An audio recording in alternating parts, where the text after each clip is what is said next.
never, never late. With a nice cup of tea, a little run of toast, the sporting life and the green coast. I get so nice and tidy, then I toddle off to work. I do the best I can. Still I'm doing what a bloke should do, 'cause I'm only a working man.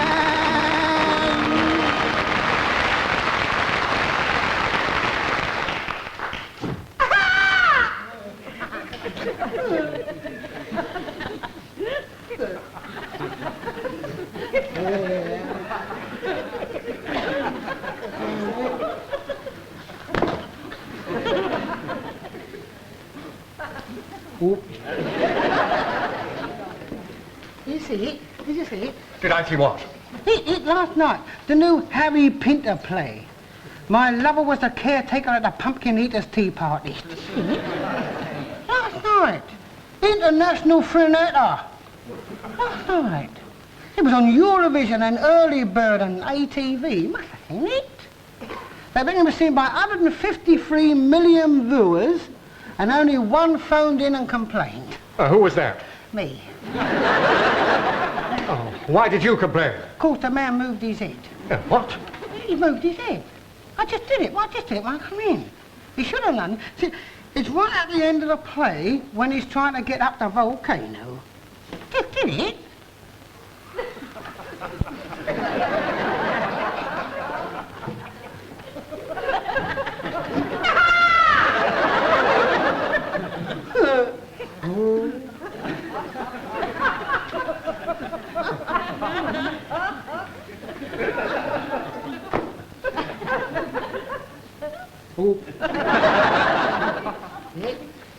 He definitely moved his head. Well, what was wrong with that?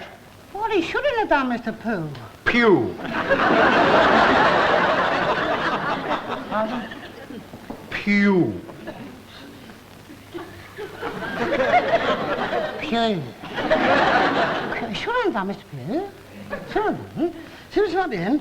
And he is trying to get up the volcano to atone for what he did in the Conservative at Hampton Court.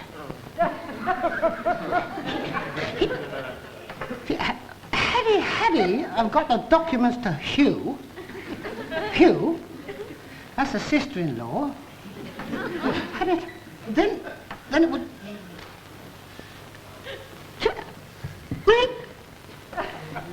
There's a black marble wall in the ante-room, isn't it?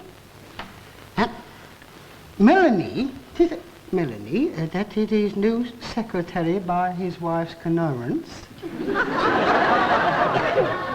She can work out wearing the black leather gloves and her football boots. She kicked his desk lighter, see, underneath the filing cabinet, and just as he bent down to pick them up,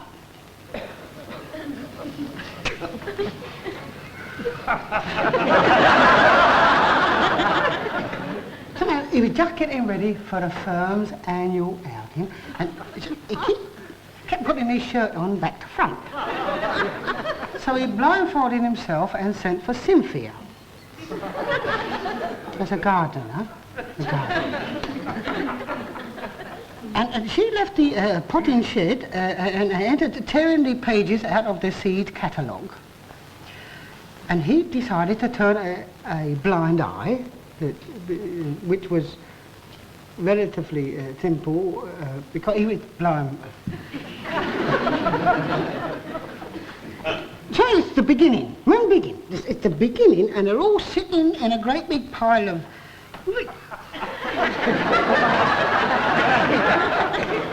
They're in this horse box going to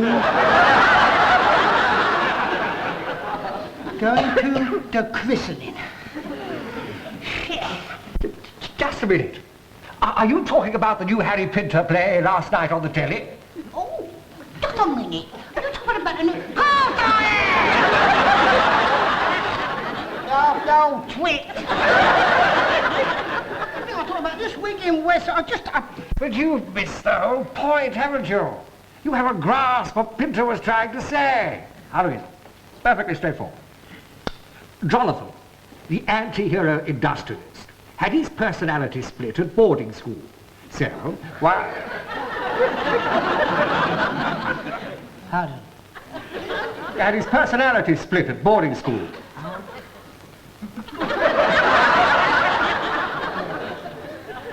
So, while one of him is sitting at his executive desk, the other of him is sitting on top of the volcano, where he is already waiting for himself.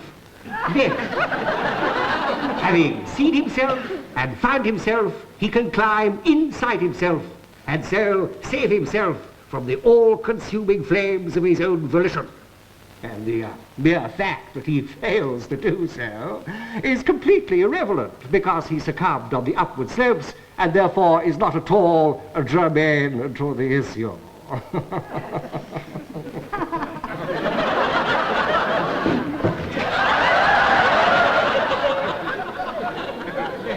Definitely moved his loaf of bread.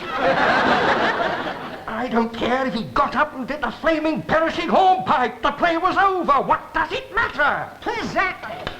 Exactly, Mr. Pooh. Pew! It is right. It is happening all the time. Did you see the news last night? Anthony Brown Yeah. on news? Hear the news headlines. Bishop smokes 100 cigarettes a day. Holy smoke. Woman backs into an aeroplane's propeller. Disaster.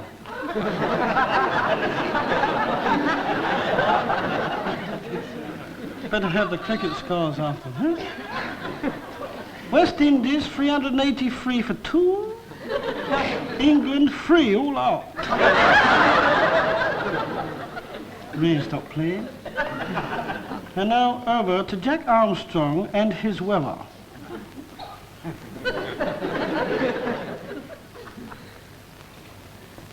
See that? He moved his head. And he definitely should have done it. See, the golden hour of drama. You see the golden hour of drama the other night? The golden hour of drama? Run 2.5 hours. It did Obi. Sir Lawrence Oliverum. Sir Lawrence Oliverum. He ought to know better, didn't he?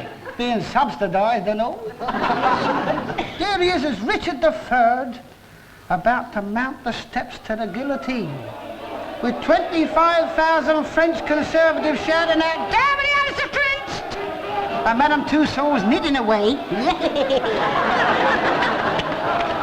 Hello, Pierre! It's a grand night for cutting. Shirley, come and sit next to me where you won't get splashed. Send down the socialist pig.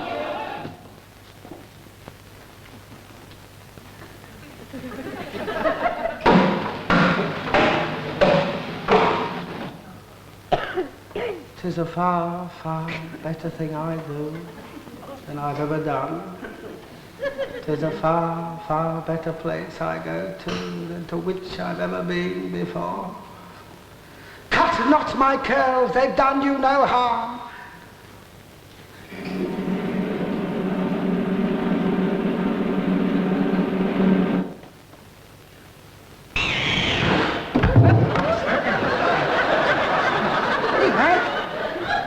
See that? He moved his head. He ruined it, the silly subsidised old twit. Now, you listen here to me, lad. I've had about enough of you. You come in here, expecting to be treated like an intelligent human being, and all you can do is glad to rave about television programs. You spend so much of your time watching television, you look like a ginger-hanging cattle ranger. Well, don't come in with me, lad. Want to get away from your trivial tip once in a while, and back to reality. This is where it's happening, you know. Here, not inside the box. You know, like you, reading work your whole life. One day to be the relevant keyboard man, and everyone running around, shouting spot. So pull yourself together, man, and let's not have any more of it. Do you hear me? This is Whee! Opportunity knocks. I shall write to Huey Green. Where did you find him, Charlie Drick, you see? Going raving mad behind the Labour Exchange counter, I shall see. I don't know why I bothered to listen to you. Hey, get yourself round here and never let me set eyes on you again.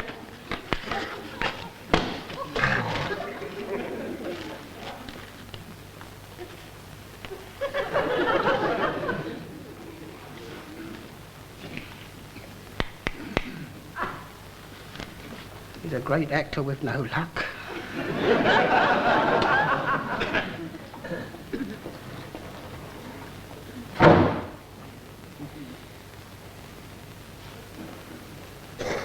Hello?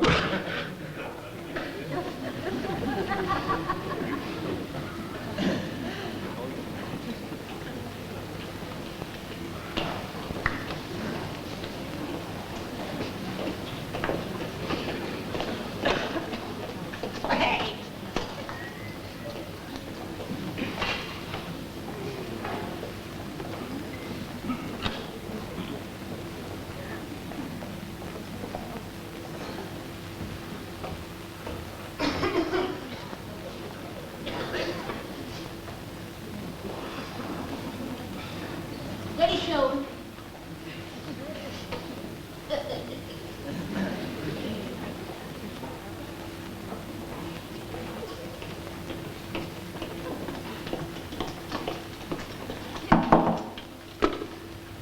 Good morning. Morning. Good morning. I'm Charles Drake, casual labourer, Weybridge, come for the job of the packer.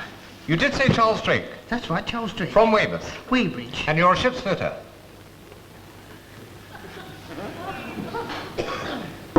Morning. Good morning. Morning. I'm Charles Drake, casual labourer, Weybridge, come for the job of the packer. Are you married? That is right, I'm not married. Any children? That is wrong, I'm not married. You did say Knightsbridge. I did not say Knightsbridge. Weymouth. Weybridge. And you did say you came by bus. I did not say I came by bus. How did you come there? I came by bus. All the way from Weymouth? Weybridge. By taxi. My bus? I tell you, come on, what's up? You got cloth ears. I have not got cloth ears. You married? I'm not married. You come from Attercliffe. I do not come from But Attercliff. you said you had 4 children. I did not say I had 4 And you children. come from Scunthorpe. Attercliff. By bus. By taxi. You came by bus. That's right, I came by bus. And you brought your children with you? No, I left them at home with the wife. In Knightsbridge? Weymouth? You mean Weybridge? Yes. Oh! Gatehouse? Yes, sir. The governor will see you in about 15 minutes if you'd like to wait in the canteen. Thank you very much. Sorry, Michael.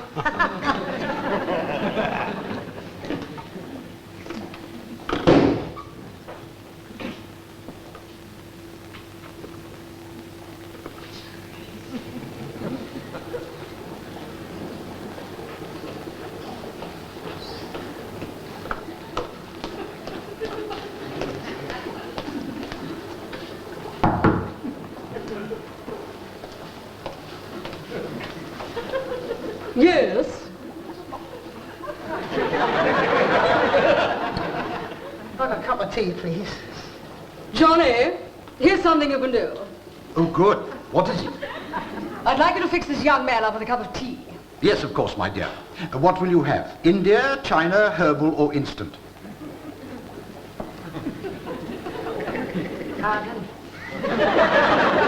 Well, you see, a lot depends on what you're having for your main course. What's he eating, my dear? He won't be eating anything at all, darling, if you go on bumbling at him like that. Go and get the urn lit and I'll take care of the food. He's a lovable old fool. Now, what would you like to eat? Can I have a sardine on toast, please? Are you sure that's all you want? That's all I can afford. Been out of work all day. One sardine on toast coming up. There.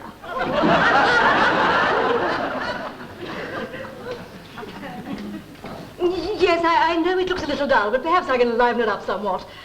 How about a squirt of lemon juice? And I thought perhaps just a spoonful of mashed potato here and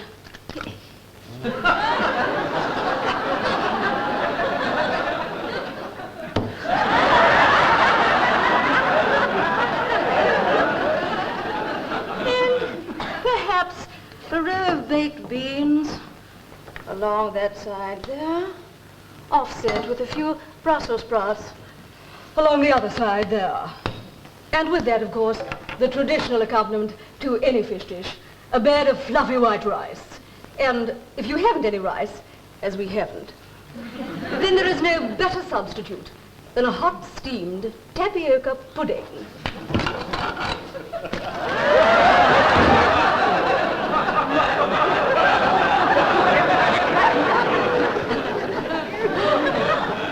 Equally nourishing and quite as filling. And then, of course, a layer of tomato ketchup. And you liberally sprinkle with sugar. And you decorate to taste with prunes. And that last exciting piece of wickedness, one teensy-weensy cocktail banger.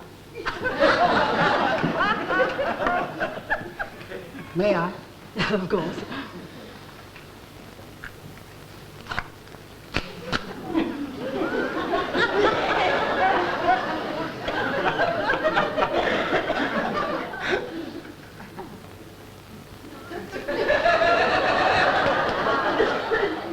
Superb. Just a thought.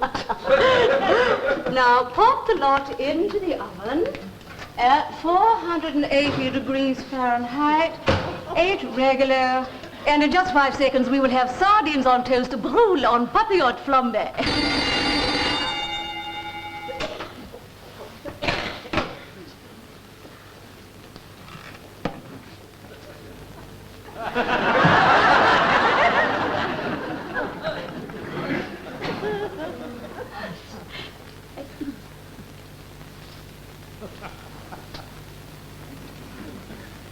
Delicious. Johnny, how's the tea coming along? It's all ready. I've chosen lemon pico from the sunny side of the hill with just a hint of latakia. It's an unpretentious little tea, with a slight tendency towards the frivolous. We came across it quite by chance on the works outing last year in that little cafe on the Chiswick bypass. We had it with hot pie and chips. But I remember thinking then that it was the ideal accompaniment to sardines on toast. Oh, Johnny, you are a clever old thing. Do let me taste. Oh, Johnny, absolutely marvellous. You must try. Fanny, you've brûle on papillote flammed it. Don't drink it all, darling. Oh, sorry, dear. All right.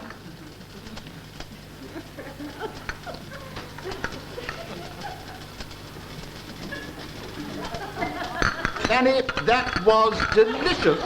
Oh, go on, you silly old thing.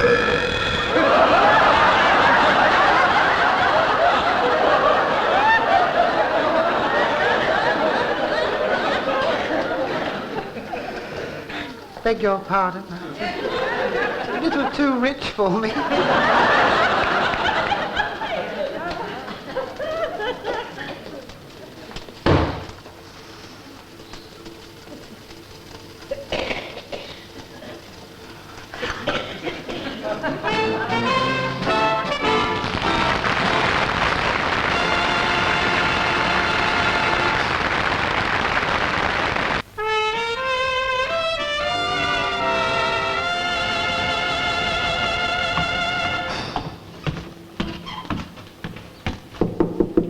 Come away in.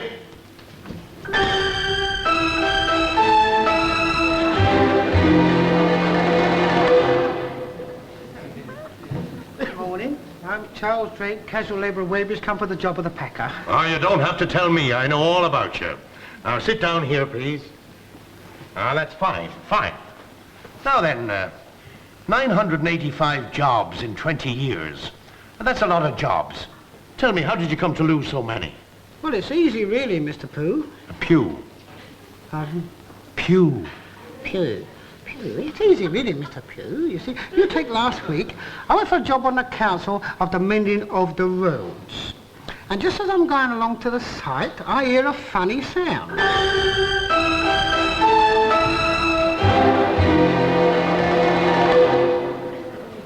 I'm Buffy. Ah, Mr. Boofy. Fine, fine. Come for the job of chauffeur.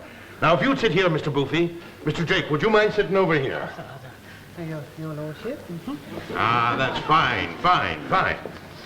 Now, Mr. Drake was just telling us a very funny story of why he lost his last job. You were saying? Yes, I was saying that as I go for the job, I hear this funny sound. It goes brr brr brr, ow ow ow. It goes brr brr brr, ow ow ow. So that's a funny sound, I thought.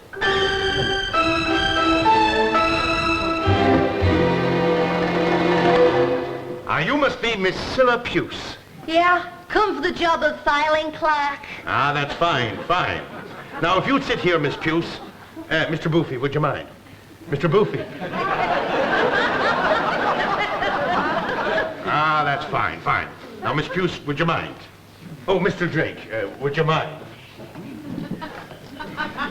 Ah, that's fine, fine, fine. Now, Mr. Drake, you heard a funny noise. I heard a funny noise. It goes brr brr brr, ow ow ow it went. Brr brr brr, ow ow ow. That's a funny noise, I thought. And just as I turn a corner...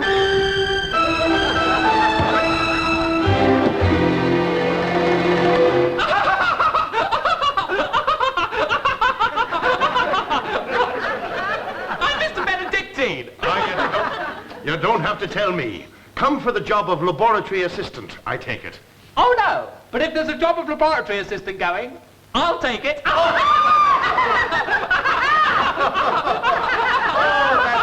that's fine, fine. Now, if you'd like to sit here, Mr. Benedictine, would you mind, Miss Puce? Oh, yeah. Would you mind, Mr. Boofy?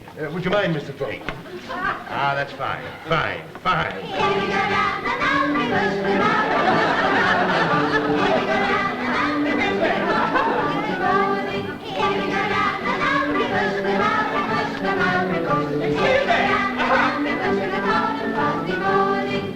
Ah, that's fine.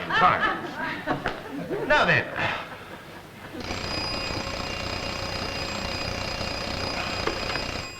Yes?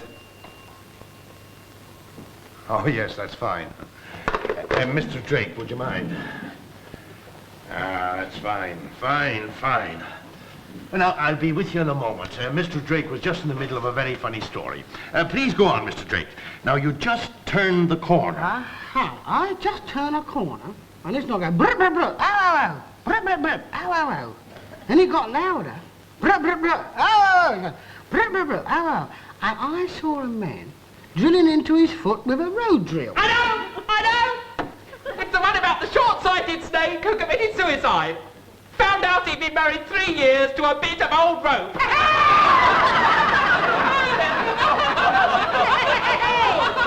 Oh, that's fine. Well, now, Mr. Drake, you just met a man who was drilling into his foot with a road drill. A very similar thing happened to me at the cheese counter of Fortnum and Newson's. They don't let dogs in, you know. Well, I was standing there, watching them feed the Stilton. And along came Gertie Trimble, wearing her Pekingese around her neck like a fur. Never did like her, you know. Shocking woman. They caught her cheating at the Chelsea Flower Show. So I called the manager. Look here, I said, there's Gertie Trimble, wearing her Pekingese around her neck like a fur. And he said, with an account like hers, I think we better let sleeping dogs lie.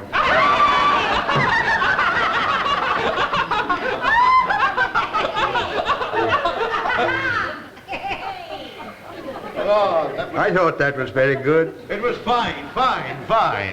Now, Mr. Drake, what did you say to the man who was drilling into his foot with a road drill? Why don't you stop it? Why don't you? Brr, brr, brr. I can't, he said, I can't. Every man has a job, and this is mine. Brr, brr, brr. Ow, brr, brr, brr. Ow. Still being perplexed and not wishing to be contraphallic. I said, just a minute. It is now 11 o'clock and you've been drilling in your foot since 9 o'clock this morning. You're going, brr, brr, brr. He said, what? He said, what a time? I said, 11 o'clock. And he dropped the road drill and picked up a hammer that was laying on a nearby pile of stones. Oh, Who, Miss Puce? The Rolling Stones. Oh, they make me go all funny. Mick Jagger has promised to autograph me plaster cast. But you haven't got a plaster cast. I know. I'm having my leg broke tomorrow.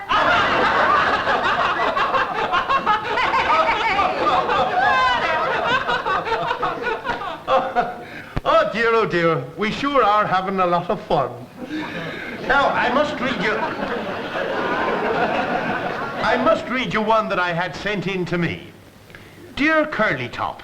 Well, that's a nice friendly start, anyway. Did you hear about the man who crossed a sheep with a kangaroo? He got little woolly jumpers. Was that fine, huh? Was it fine? Tell us now, Mr. Drake. What did the man do with the 7-pound hammer that he picked up off the pile of stones? Started hitting himself on the head with it. Bonk, bonk, bonk. Ow, ow, ow. Bonk, bonk, bonk. Ow, ow, ow. Just a minute, I said. What are you doing that for? And he said, at 11 o'clock, I'm on hammers. Hey! He said, 11 o'clock, I'm on hammers. Hey!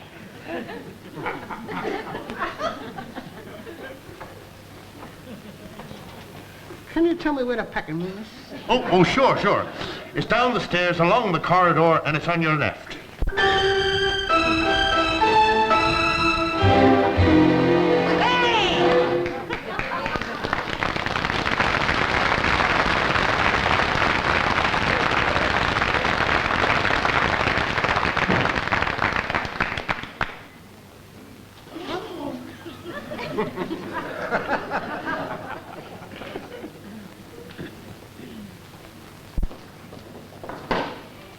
Sally, who have we here? Mr. Charles Drake, a casual labourer from Weybridge. Oh, Mr. Drake, may I call you Charlie? Oh, please do. Yes.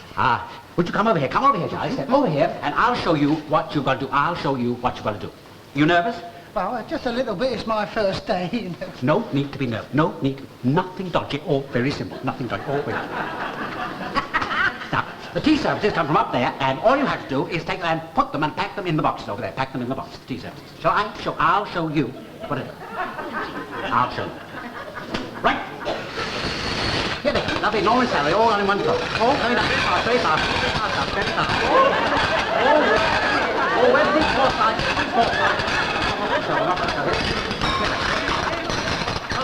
Quick, Norman. Up. Oh, dear. And one egg cup.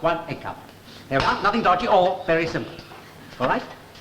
Now, all you have to do is pack them in the boxes over there. I don't get blindfolded, do I? No, you don't get blindfolded. Now then, we got 6 more sets coming there. 6 more sets, and we're going to pack them in the box over there. Going to pack them over there. Now then, we knock off exactly at 5 o'clock, and you have exactly 4 minutes to beat the clock, starting from now. Right.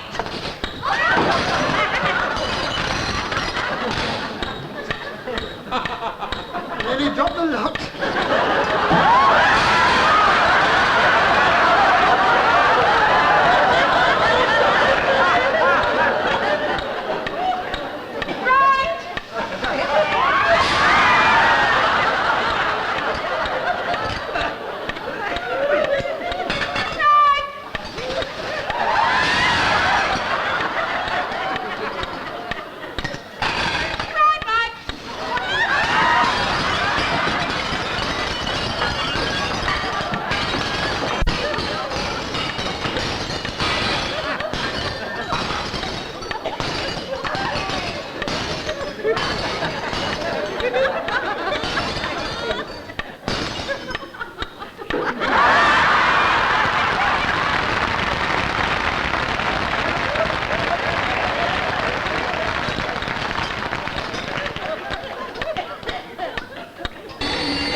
What happened? I failed to beat the clock.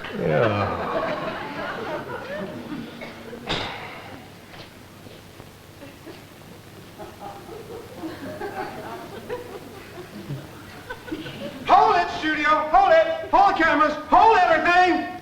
What's that? Whatever's that? You moved your damned head! I didn't give him my darn head. Don't tell me you didn't. I'm the director, and I ought to know. And it isn't the end yet, because the names haven't gone up over your shirt. I definitely didn't move my head. Don't move my head, Mr. Pooh. Pew. I know. We'll ask David. David! Don't move my head. I don't know, I wasn't looking. There's no need to ask anybody. Look, I saw it. And I'm the one who's going to have to answer all the letters. You'll get me mixed up with a man in a Harry Pinter play. Don't move my head. Look, I'm not concerned about him. You moved your head! Let's ask the people that matter, the viewers. Did I move my head? Yes, you did. Oh, no, I didn't. Oh, yes, you did. Oh, no, I didn't. Oh, yes, you did. Traitor. Yes, you did.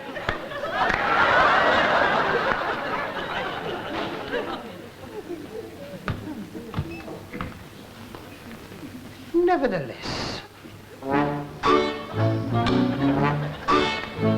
I get so many evening close on 6 o'clock. Strong as a heifer and steady as a rock. I has a piece of that. Keeps her goat missions and settles in upon a rip that I leave. I listen to the wires, then I toddles out to bed. I've done the best I can. Still I'm only doing what I should do, 'cause I'm only a working man. Still I'm only doing what I should do.